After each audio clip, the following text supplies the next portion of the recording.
Like a background tapestry, religion impregnates the life of Ethiopians from the time they are born.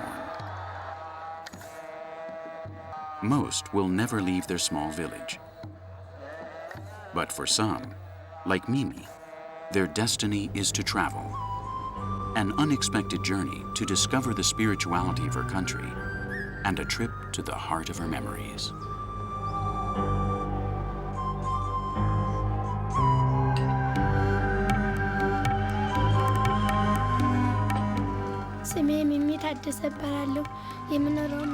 My name is Mimi Tadese. I'm 13 years old and I live with my mother Lalibela. I wake up early every day and I eat breakfast with her. Then I go to school. When I come home from school, I help her straighten up the house. In the afternoon, I play with my girlfriends. We are on vacation right now and I don't have to go to class.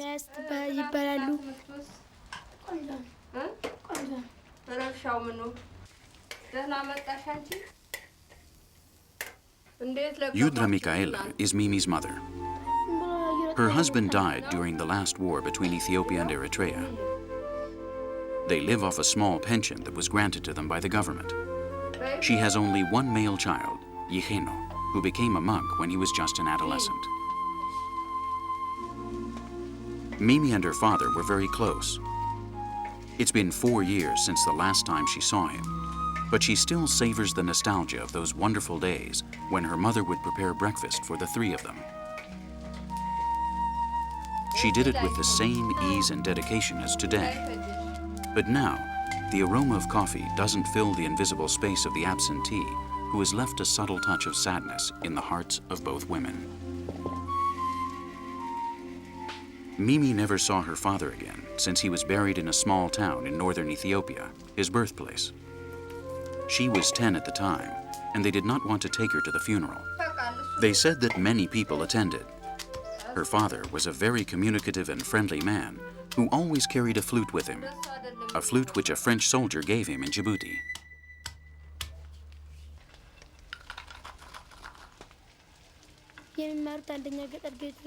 My father played that flute all the time.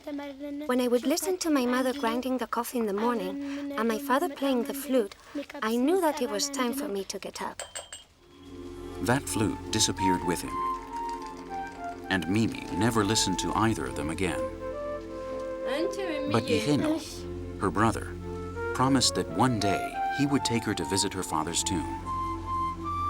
That day has finally arrived. My name is Yijeno Tarese. I am Mimi's brother and live in a monastery that is close to Lalibela. I dreamed that I would become a monk, and I came here to live. This is how it always happens. You dream that you want to be a monk, and you leave everything behind to go to the monastery.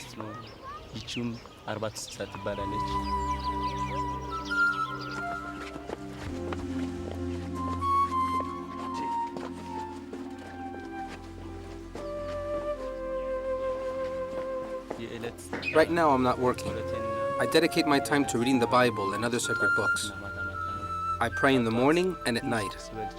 In the morning, I have a light breakfast of legumes, and later, I join my fellow monks to help with some of the church activities, like harvesting barley or cleaning up around the temple.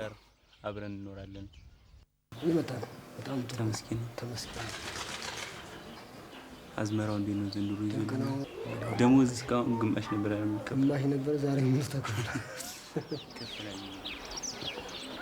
Lalibela was born to be the center of the world, a labyrinth of temples excavated by angels to protect the faithful from the demons of Islam. The traveling minstrels say that the king, after a trip to Palestine, was brought before the presence of God by these angels. God asked the king to return to his homeland to build churches in a way that had never been seen before. And so he returned and began to build. During the day, men worked, and at night, the angels did. The final result? 11 churches dug out of the earth like caverns for the birth of New Jerusalem.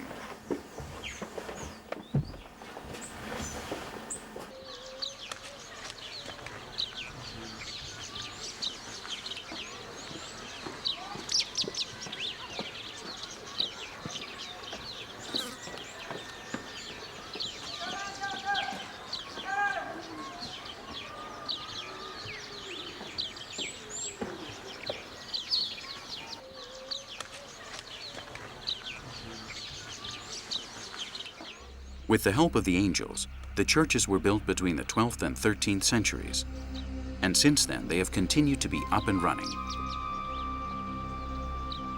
Lalibela, its 11 main churches, and the dozens of small churches and monasteries that surround it, was at one time the capital of Ethiopia and the center of the Orthodox Church. Even today, pilgrims from every corner of the Orthodox world come here, and on specific dates like the Epiphany, the city is overflowing with monks and the faithful who come to celebrate the holidays. There are about 30 monks living in this monastery, but not all of us stay here the entire time. One of our obligations is the pilgrimage, to visit sacred places. This is why so many monks are seen on the roads. During our time here, we collect fruit, sell it at the market, and give the profits to the church. Aside from this, we don't do anything except pray and read the Bible. Monks only live for God. For centuries, the Ethiopian Orthodox Church was the southernmost Christian church on the Nile Basin. In the 15th century, all the Christian kingdoms of Nubia were swept away by the Muslims of the north. Only the Ethiopian church survived the burning. Its spiritual leader was an Egyptian appointed by the Alexandria Patriarch. Later, the Ethiopian Orthodoxy chose its own path, as well as its spiritual leader.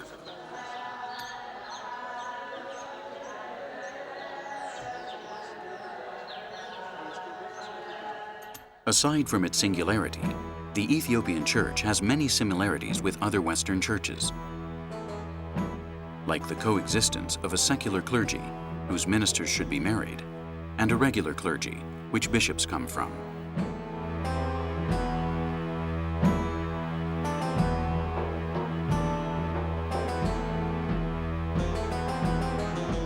As well as its connections with Egypt, the Ethiopian Church has ties with the Jewish religion. Everyone believes that King Solomon had a child with the Queen of Sheba, and that this child, Menelik, the Lion of Judea, was the founder of the Solomonic dynasty. Other Jewish customs have been preserved, such as circumcision and the Holy Sabbath, Saturday as well as Sunday.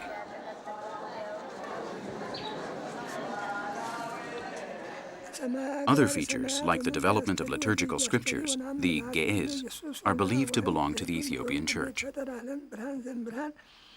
In Ethiopia, religion is not an alien fact, but an everyday act. There is no act, desire, or movement that is not linked to the caprice of the saints.